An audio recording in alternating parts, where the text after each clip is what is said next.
do not sleep on Predator Killer of Killers. Now, I know the franchise has been really iffy before Prey, but I think this movie is proof that we might have turned a corner. Maybe Prey wasn't just such a miracle thing that occurred within this franchise. There's definitely been a change within the franchise. Everything feels a little bit more grounded, and for some reason, stuff simply is just not coming off stupid as I felt like it was before with the past movies. They really simplified the idea of just literally hunting them, and they're just putting them in different settings and in different scenarios and different timelines that I really enjoy this formula. It's easy, it's simple. We are also testing the waters of putting the Yautja with formidable foes. It's not just randos that just so happen to find a weapon or something. And it's different types of worthy opponents and worthy warriors. I am really enjoying where this franchise is heading right now. And this is the second project of what I'm calling the Predatorisance. So hopefully this is what's making the ball roll within the franchise to more and more hits along the line. But Predator Killer of Killers is simply 3 different stories during different timelines that eventually come together for even more story.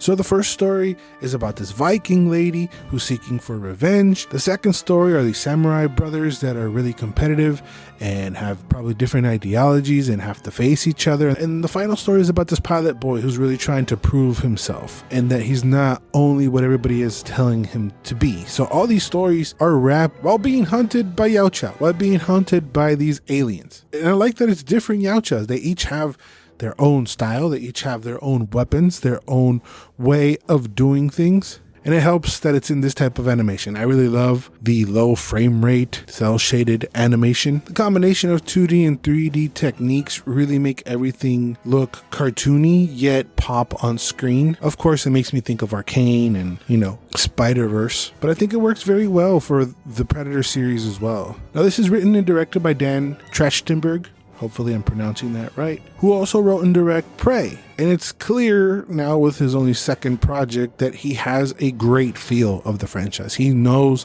where to take things. He's developed a formula that's working right now, that is enjoyable, that is very entertaining. This project, though, has a fan feel made to it, and I don't mean that as a diss. I mean that in the best way possible.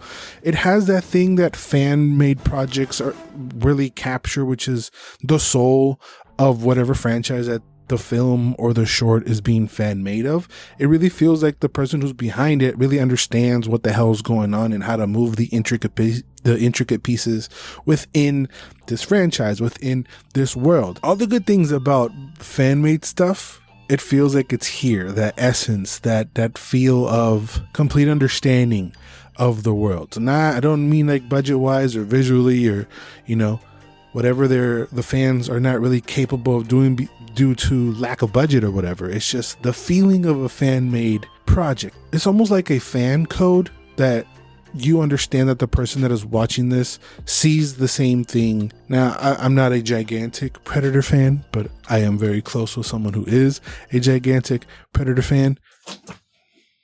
La verga. The f***? Is there one in here? Scared the bejesus out of me. What the f***?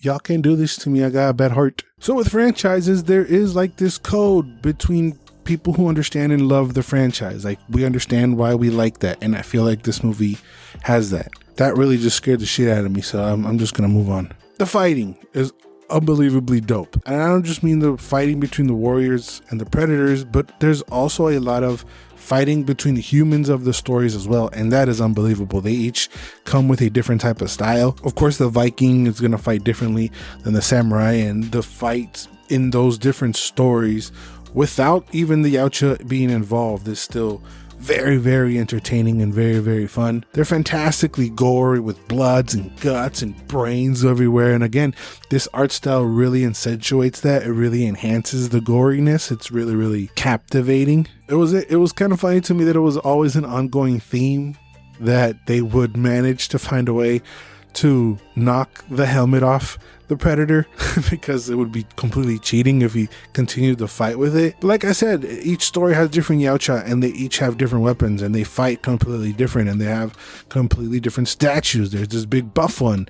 There's this more slimmer one that moves a little bit faster, and his weapon represents that as well. There's even dogfights in the pilot one, which I found to be very interesting as well.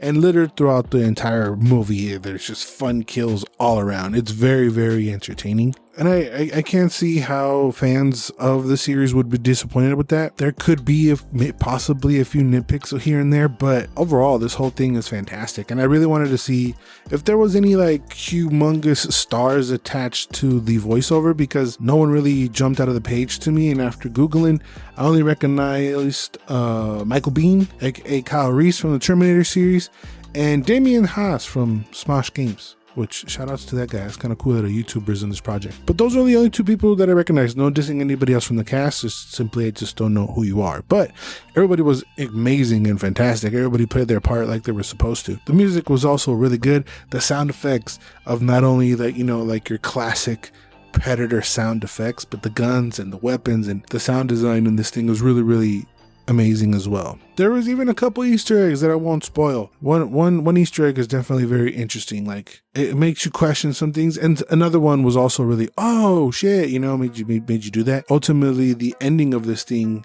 provided even more questions than answers. So I wonder if they're going to do a sequel to this, which I would be very, very pumped for, as you can tell with me just glazing the shit out of this movie. But I'd be curious where would they move, you know, the Killer of Killers sequel towards, because there's planted for like a whole different type of story to be told there. And what I really liked about this is that it's 3 separate stories that eventually come together. Yeah, I'd be excited to see what they do moving forward. It looks great. It sounds great. There's amazing gore. I don't know what else you would want from a little side project that just kind of came out of nowhere. I mean, I heard that it was coming, but I don't think there was any expectations or in crazy amount of hype like from like non-fans. That's why I'm here to tell you, do not sleep on it. Make sure you go watch it. It is very entertaining. It is very, very worth it. It's only an hour and a half too, so it's almost like a long episode of like Stranger Things or something, or what movies used to be, an hour and a half. So it doesn't overstay its welcome by any means, and I enjoyed it very, very, very, very, very, very much. So moving forward from this little series, the next thing we got is Badlands.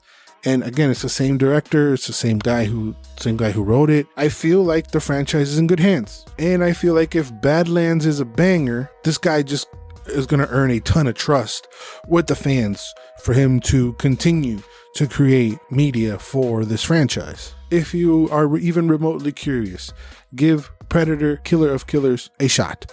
But I have a question for the Predator fans, because like I mentioned before I got spooked, I have a Predator fan in my life. Bossman, who's been in the videos in the past. Shout outs to Bossman. He tells me when he watches Predator movies that he's rooting for the Predator. So, for Predator fans, I have a question. When you're watching these movies, are you actively rooting for the Predator, or are you rooting for the warriors, the humans? Who are you rooting for in the Predator movies? That's my question to you.